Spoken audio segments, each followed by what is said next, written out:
News సత్య YouTube channel Manthani ప్రత్యేక వార్తలు. శ్రీనివాసయ్య బంగారయ్య గారిని మంత్రకూట గురించి అడిగిన సందర్భం ఇప్పుడు మనం చూస్తూ ఉన్నాం. ఈరోజు మంతిన్లో భాగవతం కార్యక్రమం సప్తమ చెప్పడానికి అనేక మార్లు వచ్చారు.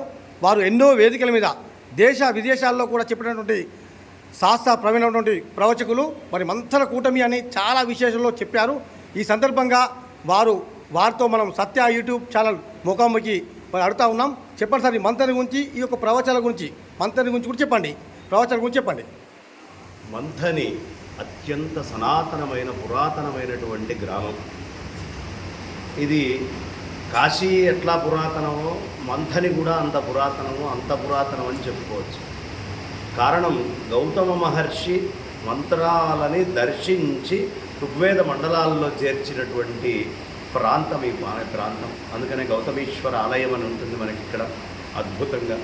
ఆ గోదావరి నది ఎక్కడి నుంచి అయితే మనకి మహారాష్ట్రలో పుట్టి రాజమండ్రి దాకా వెళ్ళి అనేక మంది ఆర్తి తీరుస్తుందో, ఆ గోదావరి నది పుట్టడానికి ఆద్యము, కారణము, మూలము మంథని గ్రామం. గౌతముడు ఇక్కడి నుంచే తపస్సు చేయడానికి వెళ్ళాడు, గోదావరిని ఈ భూమి మీదకి తీసుకురావడానికి. కాబట్టి అంత మహత్తరమైనటువంటి ప్రదేశం. మంత్రాలని మంథనం చేశారు కాబట్టి దీన్ని మంథని అన్నారు. ఇక్కడ ఉన్నటువంటి క్షేత్రాలు కానీ, శోభ కానీ, బ్రాహ్మణ్యం కానీ, ఇది ఒక మహత్తరమైనటువంటి అగ్రహారం, ఒక విలక్షణమైనటువంటి అగ్రహారం. భారతదేశంలో విలక్షణమైనటువంటి అగ్రహారాలు ఏవైనా చూడాలి అంటే వేళ్ల మీద లెక్క పెట్టుకోవచ్చు. ఆ వేళ్ల మీద లెక్క పెట్టుకునేటటువంటి వాటిల్లో కూడా అగ్రగణ్యమైనటువంటి గ్రామం మంథని గ్రామం.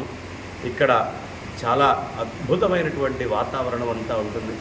ఇలాంటి ఈ గ్రామంలో కొన్ని వేల భాగవత సప్తాహాలు, కొన్ని వేలు లక్షల భాగవత సప్తాహాలు అయినాయని చెప్పుకోవచ్చు.